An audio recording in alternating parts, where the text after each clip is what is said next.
do Novo Testamento. Marcos capítulo 3, versos de 1 a 6, que diz assim, as Escrituras Sagradas do Novo Testamento. De novo, Jesus entrou na sinagoga. E estava ali um homem que tinha uma das mãos ressequida. E estava observando Jesus para ver se curaria aquele homem no sábado, a fim de acusá-lo. Jesus disse ao homem da mão ressequida, venha aqui para o meio. Então ele lhe perguntou, é lícito no sábado fazer bem ou fazer mal? Salvar uma vida ou deixar morrer? Mas eles ficaram em silêncio. Então Jesus, olhando em volta, indignado e entristecido com a dureza de coração daquelas pessoas, disse ao homem, estenda a sua mão. O homem estendeu a mão e ela lhe foi restaurada. Os fariseus saíram dali e com os herodianos logo começaram a conspirar contra Jesus, procurando ver como o mataria. Deus e Pai, em Tua santa e gloriosa presença, Te adoramos nesta noite de festa racional, uma festa para a glória de Deus, onde o exaltado aqui é o Deus Todo-Poderoso. Muito obrigado, Senhor, por essa noite, pela presença de todos os irmãos, do reverendo Giovanni, outros colegas e também do meu querido Nelito Lima, sua família, seu grupo. Muito obrigado, Senhor. Agora eu te peço, nos utiliza como instrumento teu para transmitir a tua palavra, expô-la de uma forma sincera, verdadeira, que tu nos utilize, nos use, ilumine, Senhor, nossos corações, nossas mentes, para falar aquilo que tu já colocaste no meu coração. Em nome de Jesus. Amém. Sentem. Meus irmãos, o tema da nossa mensagem, um homem que tinha uma das mãos ressequida. Um homem que sofria de uma paralisia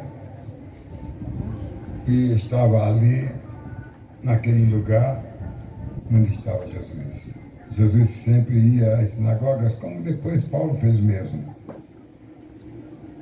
Não perdia uma oportunidade. E naquela oportunidade, aquele homem talvez não saísse muito, porque ele poderia ter algum tipo de restrição, alguma diferença para com ele. Mas certamente ele ouviu falar deste Jesus maravilhoso, deste Jesus que ilumina nossas mentes, nossos corações, que transforma nossas vidas, que nos dá esperança para saber que um dia haveremos de glorificá-lo na glória de Deus.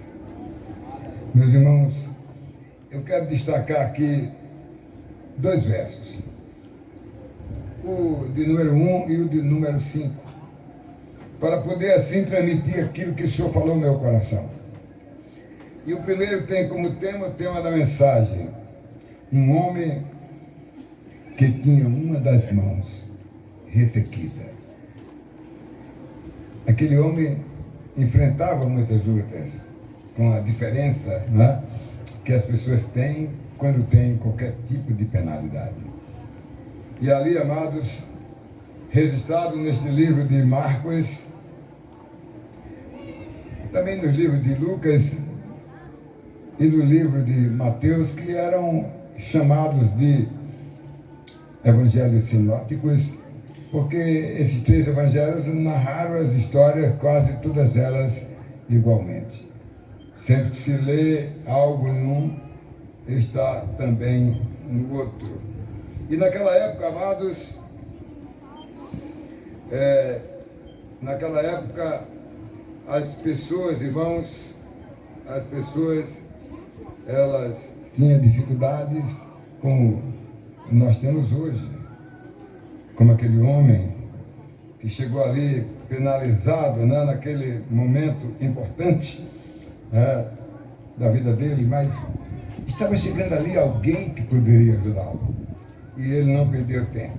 No verso de número 5, na primeira frase, eu quero destacar a dureza do coração daqueles homens. Quem eram aqueles homens? Os que estavam presentes na sinagoga.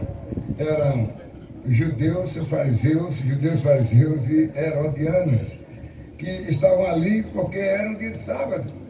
A sinagoga abria só no sábado. E ali eles seguiam a Jesus para tentar abordá-lo quanto à questão da lei. E Jesus veio não para abolir a lei, mas ele veio para trazer a verdadeira lei. Porque o homem antigamente precisava observar integralmente a lei, quanto ao povo de Deus, que esperava o Messias, mas ele chegou. E ao chegar, então ele veio resolver tudo que a lei não tinha como resolver. Depois da lei, mais de 600 leis foram criadas pelo povo de Deus. Para qualquer coisa se criava uma lei. Virou uma tradição muito grande e engessou a vida religiosa do povo. Mas Jesus Cristo veio para trazer um novo mandamento. E o novo mandamento é que os homens deveriam amar a Deus, né, como a si mesmo, e amar ao próximo como a si mesmo. Ele trouxe uma lei diferente, uma lei que integrava, e uma lei que quebra barreiras e amolece os corações endurecidos. Mas aqueles homens estavam endurecidos, porque eles queriam satisfazer o sinédrio, eles queriam então pegar Jesus e fragá-lo numa falha da lei, mas Jesus é mais do que a lei. Coração endurecidos, quem lê Êxodos pode ler muito bem, quando o faraó, ele endureceu em 10 pragas, 1, 2, 3, né? 10. A cada praga que trazia prejuízo para o faraó, para o seu governo, trazia prejuízo para o seu povo, mesmo para o povo de Deus que estava ali protegido na isonomia de Deus. Mas vinha uma praga, vinha outra, cada vez mais aquele homem endurecia o coração. O povo de Deus não vai sair daqui. Eles são meus escravos. Ele constrói muros, ele constrói cidades, ele constrói pirâmides, ele faz tantas coisas. Eu não posso perder isso, não é?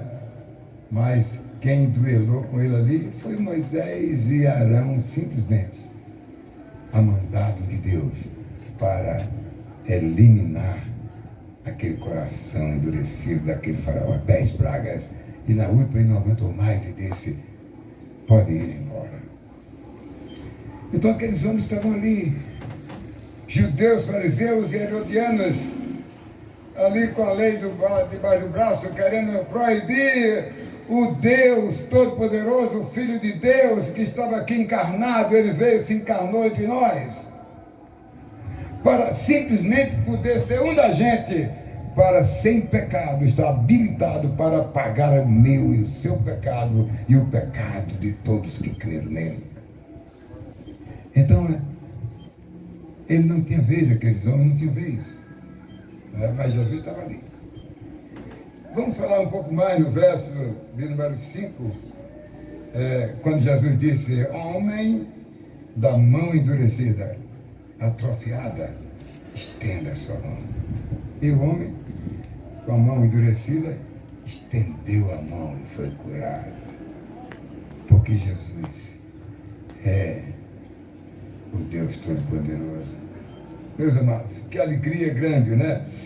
A mão ressequida do homem ali na sinagoga foi restaurada, ele foi curada, porque Jesus usou o poder que ele veio trazer para mostrar para a igreja que está aqui, a igreja daquela época, que o mesmo poder não foi alterado. Então quero trazer, na noite de hoje, 3 pequenos pontos para nós compartilhar com vocês. O primeiro, no verso de número 1, um homem que tinha uma mão ressequida, estava atrofiada, né? E amados, e Jesus, quando se encontrava ali naquela sinagoga, que viu aquele homem, né, mandou ele se aproximar um pouco mais, né, e viu que ele estava sofrendo aquela diferença, porque ele tinha uma mão ressequida, talvez não gostasse de sair, se isolar. Geralmente as pessoas agem dessa maneira, né? Isso era comum, como é hoje ainda. Os fariseus daquela época e os herodianos, amados, que perseguiam Jesus, não deu trégua ao Senhor Jesus, né? Eles observavam tudo que ele fazia, amado, principalmente quando era o sábado, para que eles pudessem denunciar violações da lei a quem é o Deus Todo-Poderoso, aquele sinédrio. Mas ele é o Deus Todo-Poderoso. Olha, meus amados, com certeza o Senhor Jesus não deu a mínima importância, amados, aqueles homens que eram representantes do sinédrio, aqueles homens que não tinham compaixão com quem sofre. E ele estava ali, Jesus, né? Porque aqueles homens usavam o nome da religiosidade para querer punir os que sofrem, os que precisam. Bem, enquanto aqueles homens, amados, estavam dentro de si mesmos, olhando para eles mesmos, né? Eles se encontravam ali com Jesus, o que veio para ser o restaurador de alguém que se encontrava ali. E ele restaura a vida de quem confia e acredita nele. Aqueles homens, porém, queria pegar no pé de Jesus para ele não violar a lei, cuja lei era dele, era o Messias esperado, era o filho da mulher que viria esmagar a cabeça da serpente, né? Lá de Gênesis 13:15, colocarei inimizade entre tu, serpente e a mulher. Ela, né, vai ter um filho. E Maria teve há quase 6 mil anos atrás. E o filho da mulher disse Deus, a serpente e a mulher. Ele vai ser ferido no calcanhar. Mas ele vai esmagar a cabeça da serpente, em Gênesis 3:15. Meus amados, que coisa fantástica. Ele veio, encarnou-se. Ele viveu 33 anos aqui sem pecado, mas no último dia que celebrou a última Páscoa, ele celebrou a ceia do Senhor, e ao concluir a cerimônia, ele pegou o pão e o vinho e disse: isto é o meu corpo que será dado por vocês. Este será o meu sangue que será vertido em favor dos eleitos, dos escolhidos, dos crentes. Meus amados, ele estava ali na sinagoga, cumprindo 3 anos de ministério, até aquele último dia onde ele assumiu o meu e o seu pecado, o pecado da humanidade, e por esse motivo ele passou a ter os nossos pecados nos seus ombros. E por esse motivo, como diz Ezequiel, a alma que pecar, essa morrerá. E o Filho de Deus, o homem, que veio para ser homem, porque o homem é quem salva o homem, mas o homem sem pecado. Eu não posso, nem você. Mas o homem sem pecado, Jesus, ele pode fazer isso. Mas para isso, ele tinha que ser o cordeiro que iria ser sacrificado. Porque sem derramamento de sangue, não há remissão de pecados. Jesus Cristo veio para remir o meu e o seu pecado. E que privilégio ser cristão, porque alguém pagou nossa dívida, criada lá em Gênesis 13:15. E mais uma coisa fantástica, irmãos. Ele quando ele terminou a ceia, que recebeu nossos pecados, viu o traidor saindo assim para vendê-lo, e ele pegou os 11 e foi lá para o Getsemane, e lá no Getsemane, ele com os pecados da gente, com aqueles 11 ali, onde eu estive lá naquele local, ele ia para um lado e para o outro, ele ia para um lado e para o outro, dizendo: afasta de mim esse cálice. Eu imagino quantas vezes ele não disse isso ao Pai: Pai, afasta de mim esse cálice. Aí ia lá em Pedro, Tiago, João e aquele povo ali, que estava com ele dormindo, acordava, voltava de novo, uma vez, duas da manhã, 3 da manhã, 4 da manhã, e aqueles discípulos sempre dormindo. E por último, ele retorna para o lugar onde ele estava orando a Deus, e quando ele chegou lá, ele então entendeu tudo, e ao invés de dizer: afasta de mim esse cálice, Deus, ele disse as palavras importantes: faça-se a tua vontade. E ele então colocou-se nas mãos de Deus. Ele estava vendo pela projeção que ele era Deus, que ia ser preso, que ia sofrer, que ia padecer na cruz, né? Ele iria ser sacrificado ali, ele ia morrer, mas ele dizia muito antes no livro de João: eu tenho o poder, glória a Deus, de dar minha vida e reavê-la outra vez. Ele era o Deus Todo-Poderoso, mas como homem, ele não fugiu da raia. Enquanto Adão comeu, que não devia ter comido o fruto proibido, ele poderia ter dito: eu não vou morrer não, eu sou Deus. Mas ele disse: faça a tua vontade e não a minha. Meus amados, aqueles homens estavam pensando assim: será que ele vai violar o sábado? Ele veio fazer a redenção do homem, e ele deixou a sua igreja protegida. Lembre-se disso. A conexão entre Gênesis 3 e 15 e Apocalipse 12, de 1 a 6, que diz assim: Jesus acabara de assumir o trono, e o Pai, quando completou os 40 dias, né, que ele passou aqui conosco, agora ressuscitado, né? Por quê? Porque ele morreu na cruz, foi ferido no calcanhar, mas ele esmagou a cabeça da serpente, ressuscitou. E aí os discípulos, a mãe, as mulheres chegavam para ele, e ele durou 40 dias aparecendo. Teve até um tal de Tomé que chegou e disse: eu não vejo as marcas dos pregos da lança, eu não creio. E Jesus chega no dia em que Tomé está lá, dirigiu-se a ele e disse: Tomé, por favor, olha aqui os cravos, olha aqui os cravos, que eu fui ferido no calcanhar pela serpente, mas eu já esmaguei a cabeça dela, acabei com a morte, porque eu ressuscitei para que vocês, meus discípulos, para que o povo de Deus aqui em Caraúbas hoje tenha essa esperança de que esse corpo glorioso de Jesus, que ele disse aos discípulos que seria nosso também, é a nossa grande esperança. Teve um detalhe muito interessante. Quando ele assumiu os céus, ele esperou 10 dias. Ele não disse que enviaria o Consolador? 10 dias depois, completou 50 lá no céu.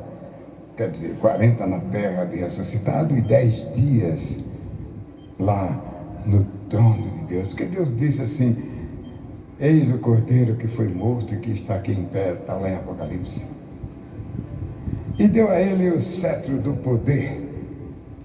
E disse: você agora é o Rei dos reis, o Senhor dos senhores. A fiel e verdadeira testemunha pega a espada para o último ato de destruir a humanidade perdida. E naquela hora que ele investiu no poder, já era o dia 10, já era 10 dias que ele estava lá no trono da graça.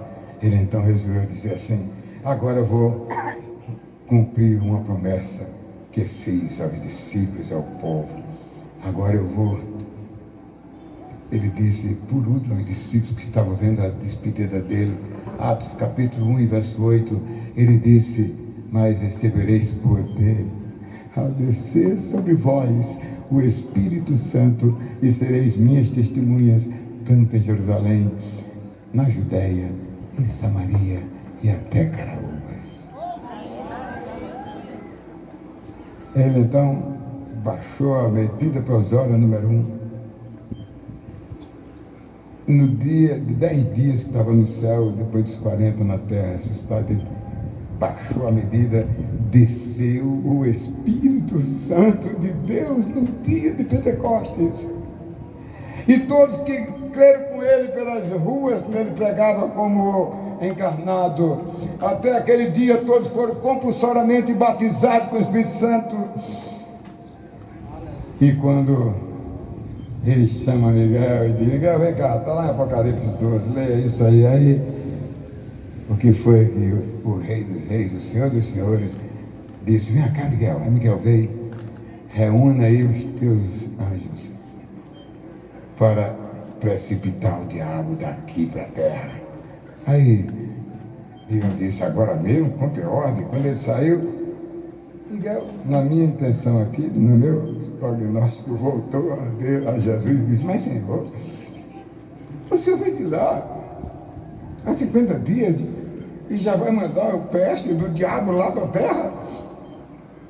Aí Jesus disse, Miguel, eu antes mandei o Espírito Santo para estar no coração de cada crente, onde não há mais perigo de perder a salvação. E o inimigo não tem gerenciamento sobre nenhum de nós. Porque Cristo está dentro do nosso coração. Veja quando eu andava na rua de Mossoró, parecendo com o Espírito Santo querendo resolver um problema, eu dizendo, aonde é que eu faço isso, Senhor? Ei, divino Espírito Santo, olha, o cara bateu, veio atrás de mim e disse, eu quero falar com você, pastor, mas o cara que eu queria falar com ele. Deus faz tantas coisas maravilhosas. Aquele homem foi um privilegiado, né? Olha, irmãos, um irmão passou uns dias em um congresso lá na Bahia, no centro de convenções, era até um dos preletores.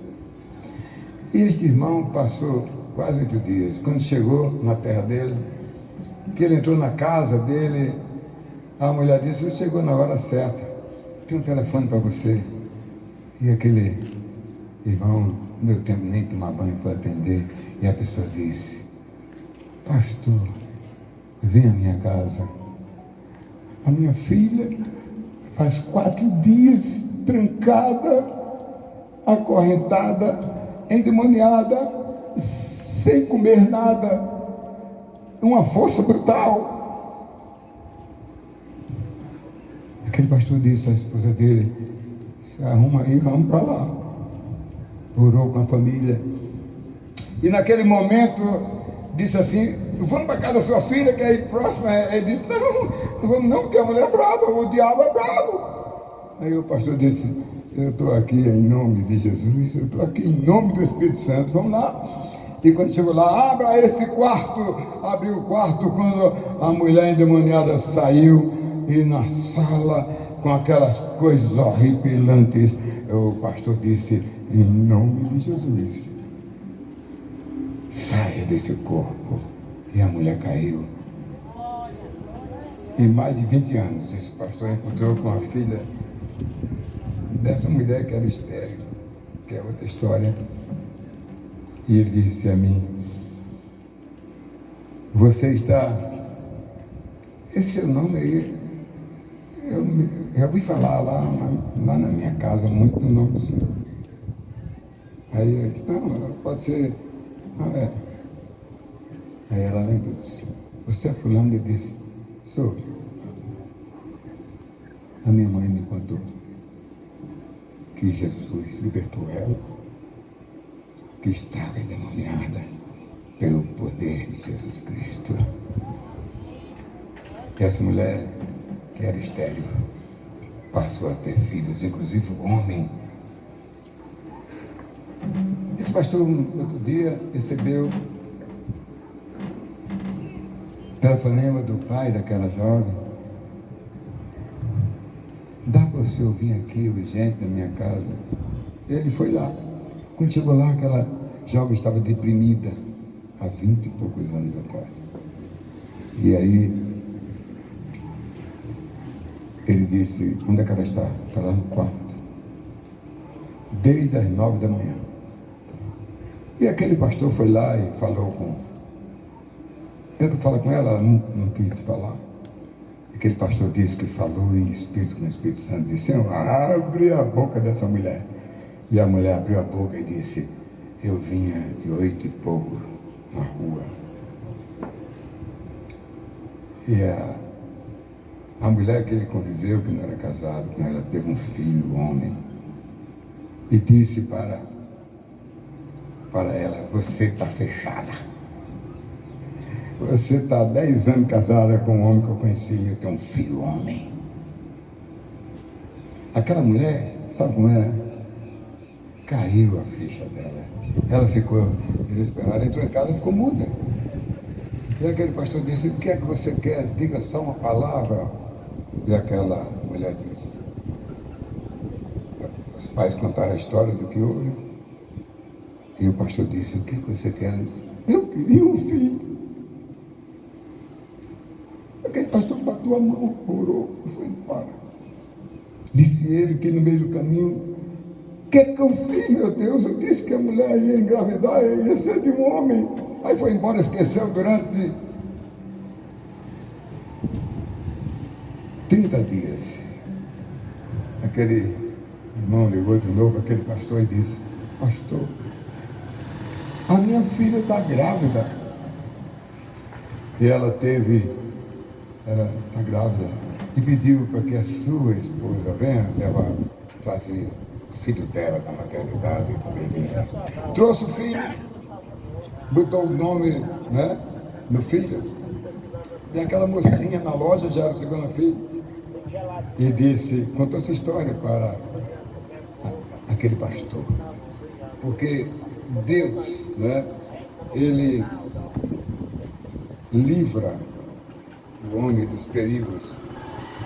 E o crente que tem comunhão, amados, com Deus, não pode se negar de orar quando alguém for chamado, não ter esse negócio de ser pastor, presbítero, líder, o irmão, porque todos têm o mesmo Espírito Santo na sua vida, e quem opera é Deus, não é você, não sou eu. Nós somos uma igreja que foi contemplada com o Espírito Santo. Parece que a gente nem dá bola para isso, e precisamos viver uma vida de bênção, uma vida de bênção. Estou já concluindo, meus amados. Aqueles judeus, fariseus, amados, aqueles herodianos, meus queridos, que estavam naquela sinagoga, amados, eles de corações endurecidos, amados, ele queria censurar o Senhor Jesus, amados, mas eles nada fazem, como o mundo de hoje não faz nada, amados, em favor do próximo.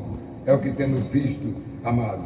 A igreja de Jesus Cristo foi construída sobre bênçãos, e precisamos viver isso. E para concluir, amados, o homem estendeu a mão, verso de número 5, ele estendeu a mão, aqueles homens ficaram ali estupefatos, porque eles estavam vendo coisas diferentes, meus amados, né? Que maravilha! Então, amados, Jesus Cristo, ele conhece os corações bons e corações maus, e sabia da maldade daqueles homens, que não tinha, amado, compaixão de ninguém. E isso aconteceu há mais de 2000 anos atrás. Mais de 2000 anos atrás. Jesus, sabendo, amados, que ia adiante, né? E ele viu o pensamento dos fariseus e dos herodianos, que eles estavam querendo denunciá-lo, né? Por isso que naquela pergunta, no verso número 4, diz: é lícito nos sábados fazer bem ou mal, salvar uma vida ou deixá-la morrer. Jesus disse, e aí, o que vocês dizem? Aqueles homens não tinham o que dizer. O texto diz, eles ficaram em silêncio. Porque não tinham o que dizer. Né? Jesus Cristo, amado, não perdeu tempo quando fez aquela pergunta. Então ele virou-se para o homem da mão ressequida e disse, estenda a sua mão. O homem estendeu, amado, e Jesus Cristo mostrou o que o povo de Deus, que eu e você, o exemplo de Jesus para mim e para você, é de exercitarmos a compaixão e ter, amados, as bênçãos em nossas mãos para poder abençoar a vida das pessoas. E concluindo, amado, o crente tem a missão de abençoar, amados, as pessoas. Por quê? Porque ele é abençoado. O crente é abençoado, tem o Espírito Santo no seu coração, amado.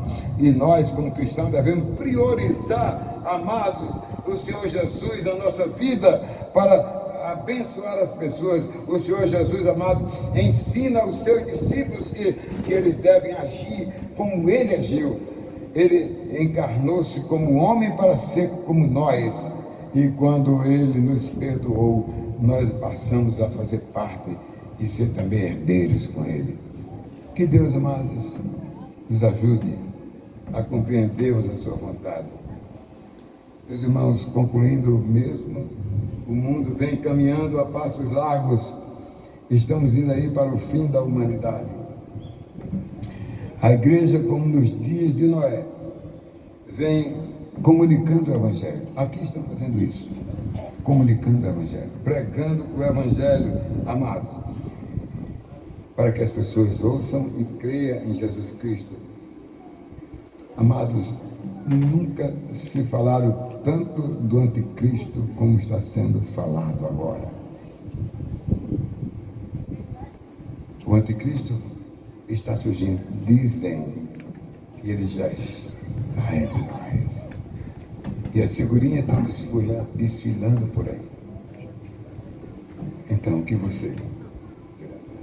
Obrigado. Que você abra o seu coração para você crer em Jesus Cristo, para você ser imunizado contra o anticristo. E eu diria para vocês, eu escrevi agora Apocalipse com quase 600 páginas, e eu fiz uma pesquisa da vinda de Jesus até hoje. Eu verifiquei que 99% de todos os sinais já aconteceram. Só está faltando um: a manifestação do anticristo. A qualquer momento você vai ouvir alguém que vai querer resolver o problema da humanidade. Eu disse para a irmã Assunção hoje que um pastor famoso disse que o anticristo, quando vier, vai se indispor contra a mulher.